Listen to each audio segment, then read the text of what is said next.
On accueille maintenant Mélissa pour parler de culture. Mélissa, vous êtes allée vous promener dans une exposition qui s'appelle Expo et du Expo au Carrefour Horizon à Regina, qui célèbre la valeur du français dans les écoles du pays.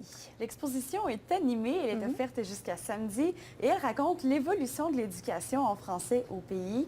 Regina fait partie des 12 villes de la tournée pan-canadienne d'Edu Expo qui se déplacent dans différents milieux francophones minoritaires du pays à l'occasion des 150 ans du Canada. Un des animateurs de l'exposition, Corey Loranger, est un franco-albertain natif d'Edmonton qui dit connaître les difficultés de conserver son identité et sa langue française. Il se sent donc choyé de pouvoir sensibiliser les jeunes sur l'importance de préserver le français dans les milieux minoritaires du Canada. Ça a pris énormément de travail, mais il a fallu que les gens m'apprennent au sujet de ma culture et me disent pourquoi c'est important. Et il a fallu que moi-même, je me le rappelle très, très souvent dans ma vie. Donc, de m'impliquer dans la francophonie, ça a été les premières étapes.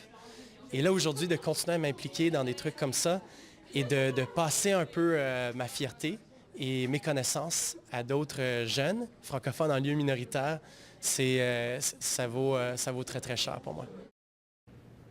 J'ai aussi rencontré des élèves de la 9e année de l'École Monseigneur de Laval, dont Jean-François Martel, fils d'une mère anglophone et d'un père francophone. Il se perçoit tout de même davantage comme un francophone.